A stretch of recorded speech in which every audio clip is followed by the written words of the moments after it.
The solicitor did not look at Iris when he read the terms aloud. He looked at her father instead, at the documents spread between them on the desk, at the fire in the grate, at the window that faced the street. At anything, it seemed, except the woman sitting in the chair to his left, whose entire future was being decided in the language of property transfer. Iris Voss had been a printer's daughter long enough to read upside down. The contract on the desk was written in a clean clerk's hand. She read it in the 3 seconds it took the solicitor to adjust his spectacles. 23 years old, given in marriage to Dorian Ashby, the Earl of Carwick. The settlement figure was enough to pay the print shop's debts, cover 2 seasons of her younger brother's schooling, and leave Thomas Voss with just enough left over to feel, for a little while, that he had not sold his daughter cheaply. He had sold her cheaply. Thomas set his pen down when he had finished signing and looked at the window, and Iris understood that he had decided not to watch her face while he did it. She did not cry. She had spent 6 years running the accounts of the Voss print shop after her mother died, had learned before she was 18 that feeling things loudly was a luxury she could not afford. She folded the feeling that rose in her chest and put it somewhere she could not hear it, and sat very still while the solicitor gathered his papers and thanked them both and let himself out. Thomas poured himself a glass from the decanter on the corner shelf. He did not offer her one. "You will be a countess," he said. He meant it as a kindness. That was almost the worst part. Iris said nothing. She went upstairs and stood at her bedroom window and looked down at the print shop sign her grandfather had carved. Voss and Sons. There had been no sons. There was only Iris, who could set type faster than any apprentice her father had hired, who kept the ledgers in a hand so clean the Papua merchant had once asked if she had trained as a secretary, who had spent 3 years untangling the contracts her father signed without reading and the debts he accumulated without noticing. She had kept the business alive by knowing exactly what everything cost. She had not known what she herself would eventually cost. The carriage for Carwick came 4 days later. The Earl of Carwick had not left his estate in 14 months. The county called him the Deaf Earl. There had been a fever 2 winters ago, the sort that settled in the ears and did not leave, and since then Lord Dorian Ashby had withdrawn from the London season, declined his club, returned unopened the invitations that accumulated on his hall table. The world had decided he was finished and sad, and in need of a sensible wife to manage the correspondence he could no longer hear read aloud. Or so Iris had been given to understand. The estate appeared through the carriage window as a dark shape against a darker sky. Carwick Hall was older than it looked, built in the last century from the same pale limestone that ran through the hills behind it, 3 stories with a roofline that cut the clouds into uneven pieces. The grounds were extensive and kempt. The gravel drive was raked. Someone here cared enough to maintain things. The steward, a narrow man named Mr. Peel, met her at the door with a bow that was correct in every particular and warm in none. "His lordship is in the East Library," Mr. Peel said. "He will receive you there. He speaks to guests by letter. He asks that you write your questions and he will answer aloud." "He has been deaf 14 months, Iris said. "He has not relearned to hear voices." Mr. Peel's expression shifted just slightly. "We do not speak of his lordship's condition in terms of progress. You're Miss Voss." She followed him inside. The East Library was larger than the ground floor of the print shop. Books ran floor to ceiling on 3 walls, arranged not decoratively but practically, spines outward, a small paper marker tucked into the top of each that she recognized, with some surprise, as an indexing system. Someone had catalogued this library by subject. The markers were color-coded. Whoever had done it had cared very much about finding things. He was standing at the tall window with his back to the door. Dorian Ashby was younger than she had expected.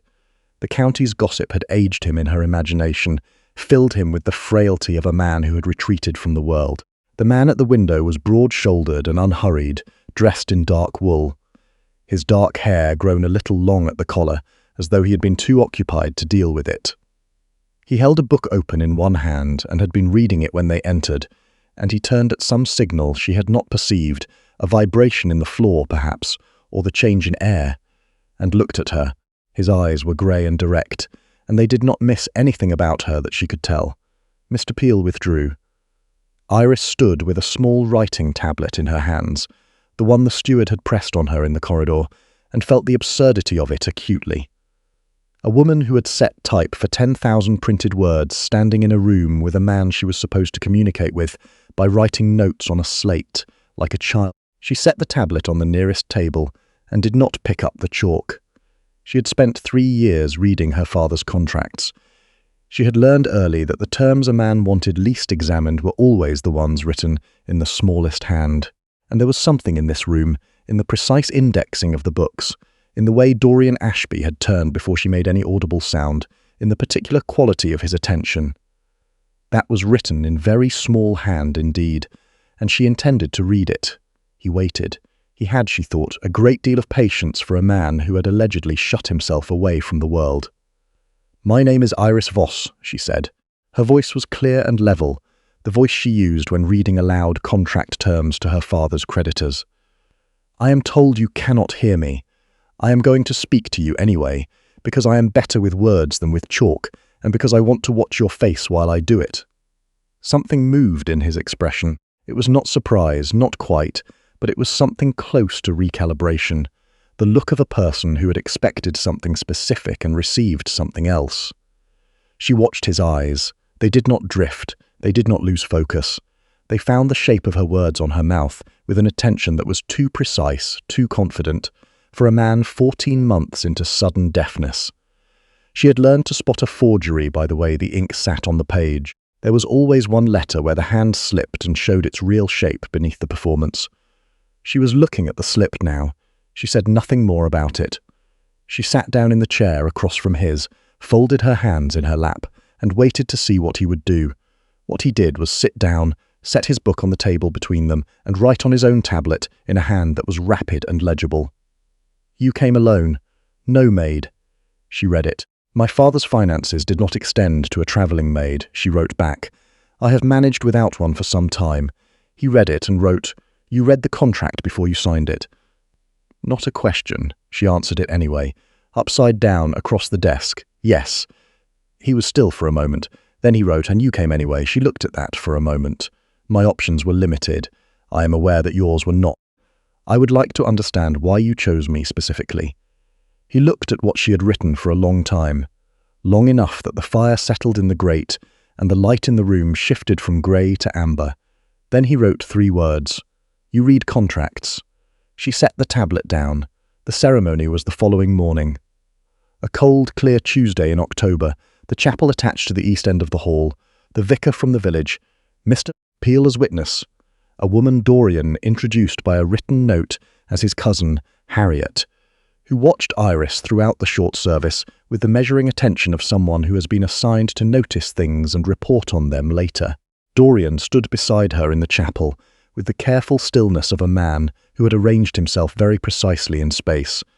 And when the vicar spoke the words, he watched the vicar's mouth with that same intent focus, reading each word in turn, and Iris found she could not look away from his profile, because there was something in his face, in the concentrated effort of it, that did not match the picture she had been handed. When the ring moment came, his hand found hers without looking down. It found the correct finger with the certainty of a man who could see exactly what he was doing and had decided not to let it show. She filed that detail where she kept everything that did not yet have an explanation. After the ceremony, he showed her to her rooms, large, light, recently aired, and wrote on his tablet, "Dinner at 7. I will be in the west study if you need anything." He tapped his tablet. In writing, he left. She stood in the centre of her room and thought about a man who could navigate a doorway without his shoulder touching either side, who had turned before she made a sound, who had placed a ring with the confidence of someone whose hands knew exactly where they were in the world. That evening at dinner, the table was long and cold and nearly silent. Dorian sat at the far end. They exchanged tablets when necessary, polite and efficient, and between exchanges Iris watched him. He did not fumble. He did not lean forward to lip-read the footman when the man asked a question, because the footman did not speak to him at all. The staff had arranged themselves around his supposed limitations with the smooth accommodation of long practice. She ate and said nothing, and filed everything. She found the west study later because she could not sleep. She had not expected to sleep. She had married a stranger and moved into his house in the space of 4 days, and the part of her that had managed her father's collapsing finances for 6 years was already cataloguing the situation from every angle, looking for the term written in the smallest hand. The study door was not fully closed. She could see the firelight through the gap. She raised her hand to knock and then stopped. Dorian was sitting at the desk with his back to the door, and he was reading.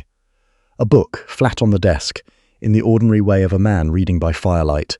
No special accommodation, no finger on the page to track by touch. He turned a page. His head did not tilt. He did not hold the book closer to a candle. He was also, she now realized, reading a letter.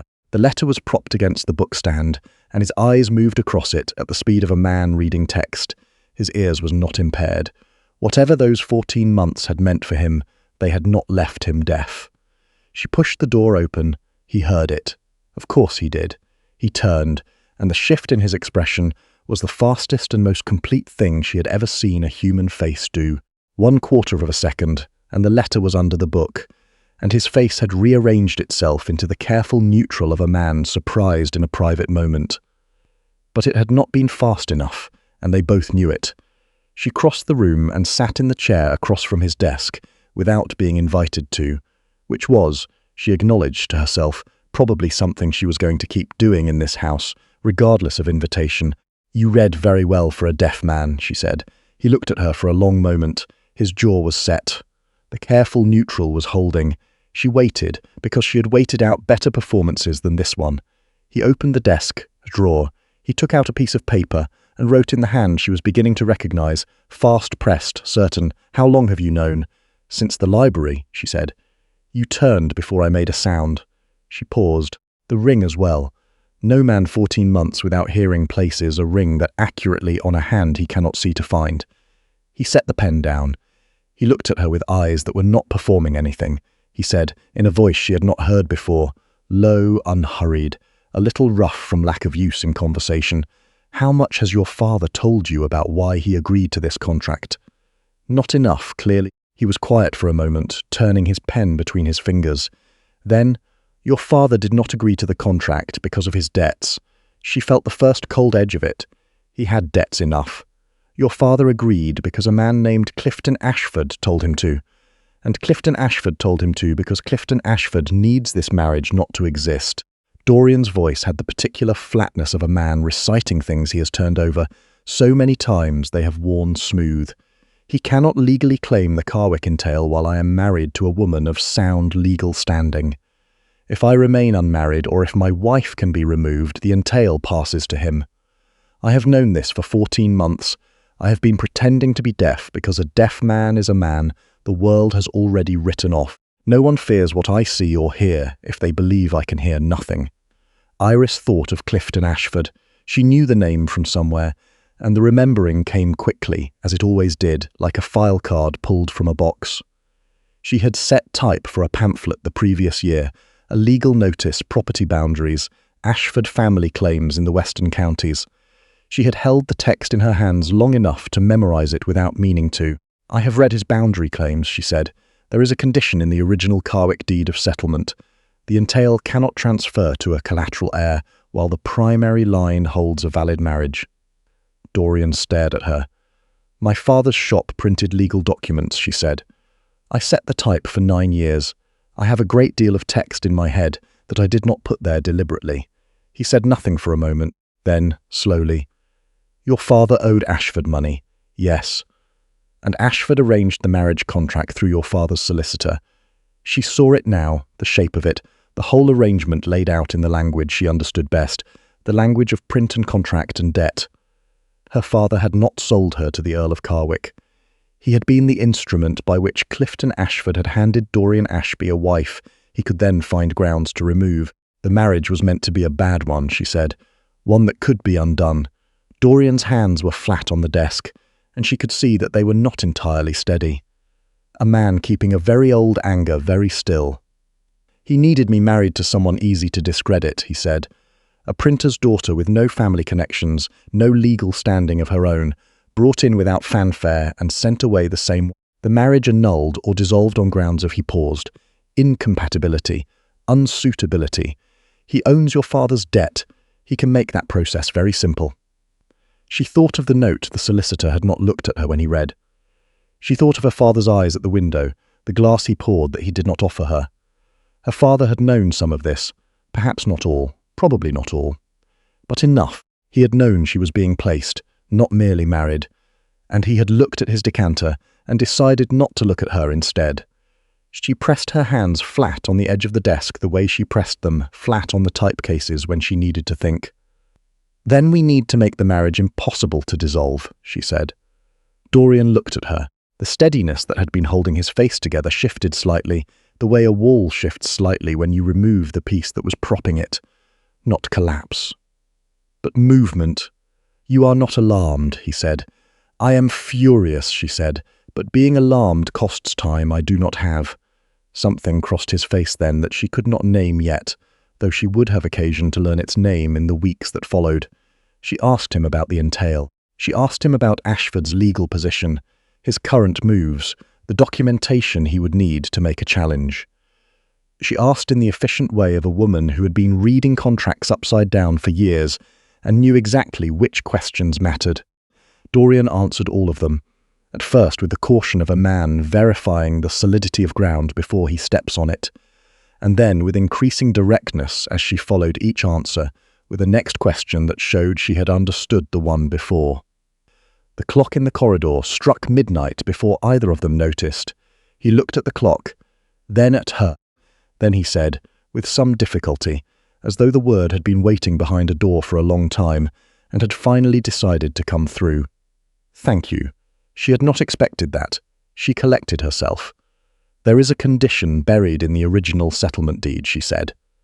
"The one that specifies the requirements for a valid marriage under the entail. I have read it. I set type for a reference to it in a boundary dispute notice last year. The clause requires co-signatories, 2 witnesses of standing at the time of marriage." She paused. "Who witnessed your ceremony to me this morning?" "Mr. Peel," he said slowly. "And Harriet." "Harriet," she said, "your cousin."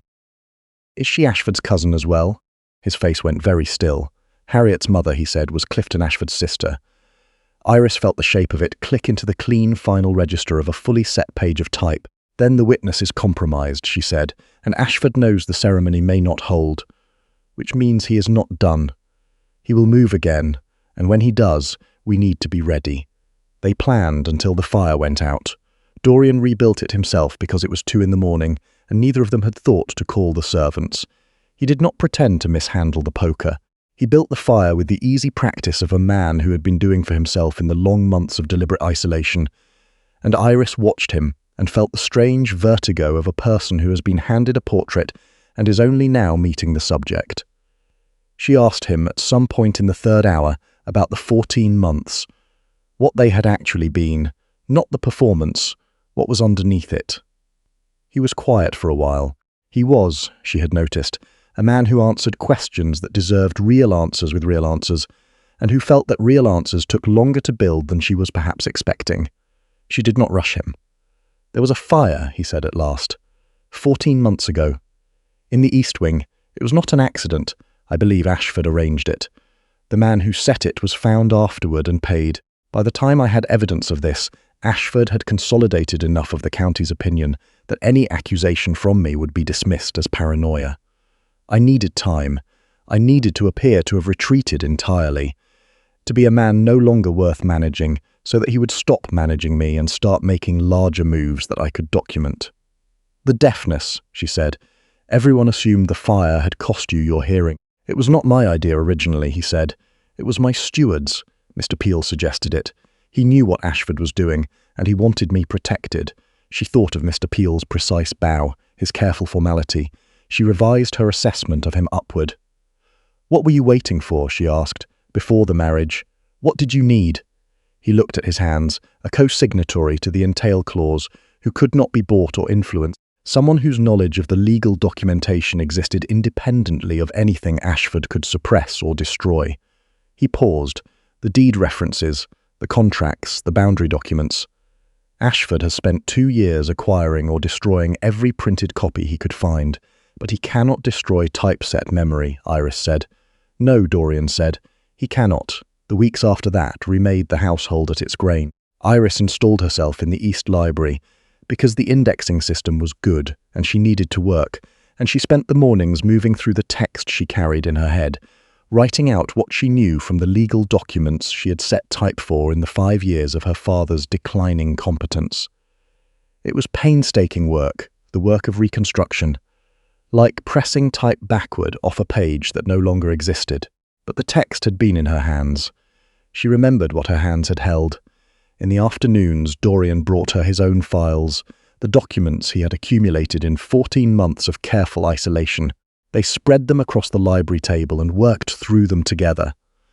And Iris discovered that he was thorough in the way that only a man with a great deal of time and no one to talk to can be thorough, meticulous, precise, and in possession of a great deal of evidence that was nearly useless on its own, and increasingly powerful in combination with what she carried in her memory.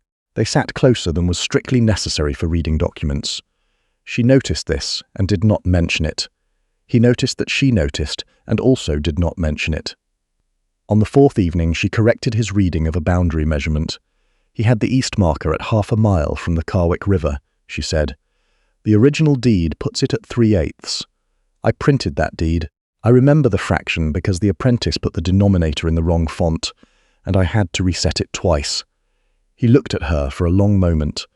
Then he said, in the quieter register he used when he was not being careful, "You are the most unusual person I have ever arranged to marry." She looked at the document. That is not a high bar, considering the manner of the arrangement. He almost smiled. It was the first time she had seen it, the almost Lutz smile, and she found herself marking it the way she marked a particularly clean line of text. Something to be looked at again. One evening in the 3rd week, Harriet came to the East Library at an hour she had not announced.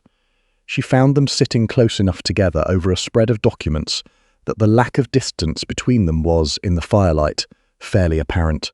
Harriet's eyes moved from the documents to Dorian's face to Iris's face and back, and then she withdrew with a murmured apology that had underneath it a note of reporting. Iris did not say anything about this until the following morning, when she told Dorian what she had observed and what she believed it meant. He listened without interrupting.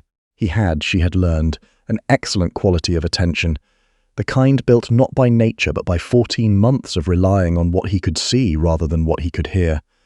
"She will tell Ashford we are further along than he planned for," Iris said. "He will move before we are ready." "How much time do we need?" 2 weeks. She needed to write out 2 more documents, and she needed Mr. Peel to arrange for a specific legal clerk in London to review what she had compiled. The clerk's name she had found in Dorian's files, a man named Sewell who had dealt with the original entail settlement and whose deposition would carry weight no other document could match. She had 2 weeks, and Harriet had just cut that number in half. On a Thursday evening, Ashford himself appeared without invitation. He came with a solicitor and a letter of introduction, and the easy expansiveness of a man who did not need to be invited anywhere, a man of middling height and considerable self-satisfaction, with the sort of florid good looks that had probably served him well at 25, and were now beginning to cost him. He looked at Iris the way men like him always looked at women like her. A single downward glance that catalogued and dismissed. He addressed Dorian in writing, which was correct behaviour toward a deaf man, and very practised, the writing said. "My cousin Harriet has expressed some concern about the solemnity with which Lord Carwick's current arrangement was entered into. There are questions as to the validity of the ceremony. I have engaged a solicitor to examine the matter." Dorian read it. His face said nothing. Iris said aloud, to Ashford directly, "There are no questions as to the validity of the ceremony, Mr. Ashford."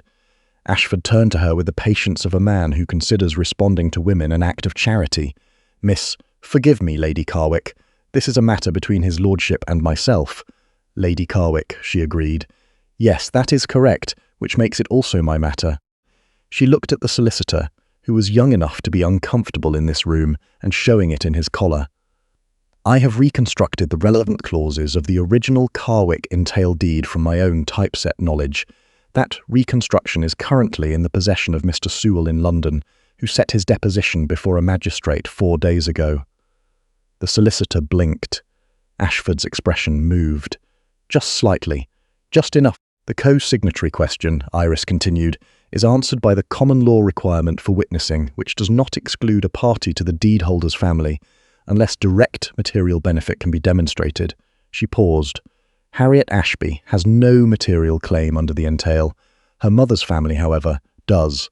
Ashford set down his pen. The deed's third clause, Iris said, which I set type for myself in the 4th year of my father's print shop under the Voss & Sons account for the law offices of Greaves and Stanton, specifies that no collateral heir may challenge the primary marriage if the challenge itself constitutes a material conflict of interest. She looked at Ashford. You arranged this marriage. Your involvement makes your challenge invalid. The room was very quiet. The young solicitor had taken out his own notebook and was writing rapidly in it, which told her he was either very thorough or very alarmed, and either way it was useful.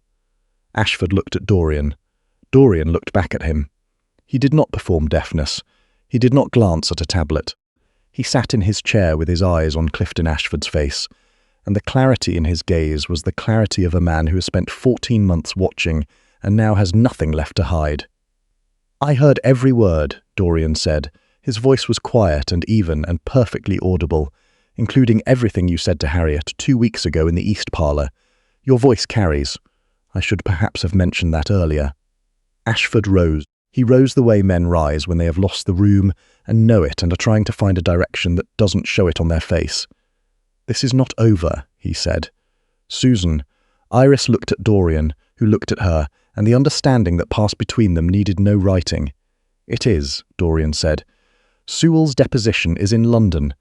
My wife has written out a full account of the deed's clauses, and there are 11 years of printed documents in which your name and your financial arrangements with Gerald Voss appear in ink that has not gone anywhere. She set the type. She remembers it all. Ashford left. The solicitor left after him, which was slightly more hurried than dignified, and the door closed. The room held the particular quality of air that follows a thing that has been building for a long time and has finally fallen. Mr. Peel appeared in the doorway, his face composed in its usual architectural precision, and allowed himself an expression of satisfaction that lasted approximately 3 full seconds before he resumed his professional blankness and withdrew. The consequences came in the weeks after, clean and documented. Ashford's challenge to the marriage was rejected on grounds of conflict of interest, following Iris's written account of the deed's third clause, and Mr. Sewell's deposition confirming its terms. The boundary disputes that Ashford had filed in the western counties were reviewed, and 3 were dismissed outright, based on the corrected measurement that Iris had supplied. The arrangement by which Thomas Voss had been manoeuvred into the marriage contract was laid before a mediator, and while Thomas kept his debts, which was more than he had earned, his creditors shifted to a repayment structure that did not require him to hand over anything else of value. It was more grace than the situation strictly deserved. Iris knew it. She arranged it anyway. In the great hall of the Carwick Winter Assembly, 6 weeks after their wedding, Dorian stood before the county families who had spent 14 months discussing his decline, and he did not pretend to miss a word anyone said. He spoke clearly and at length about the entail, about Ashford, about the evidence his wife had reconstructed from memory built over 9 years in her father's print shop, held in the particular form of a woman who had never been permitted to use it properly before, and who had now used it to hold together the legal ground of a man she had married in 4 days, and chosen in the weeks that followed. My wife, he said to the assembled county, is the finest legal mind I have encountered in 28 years of managing this estate, and if any of you need a contract reviewed, she charges nothing and forgets nothing, and I suggest you avail yourselves of her accordingly. Iris stood beside him in the quiet that followed, and she did not weep, because she had not wept in 6 years of managing her father's disasters, and she was not going to start now. But she put her hand in Dorian's and felt his close around it, steady and deliberate, the hand of a man who was done performing anything. The ride home was cold and clear. The Carwick grounds appeared through the carriage window as a familiar shape. She had learned the angles of this house in 6 weeks, the way she learned everything, by looking and remembering until the shape of it was part of her. Dorian sat across from her in the carriage in the dark, He said, "I married you because I needed someone who already held the knowledge I could not recover. I am asking you something different now." She looked at him. "To stay," he said, "not for the entail, not for the legal record." He reached across the carriage and took her hand in both of his, the way a man holds something he does not intend to drop. "For me, stay because you choose to." She looked at their hands.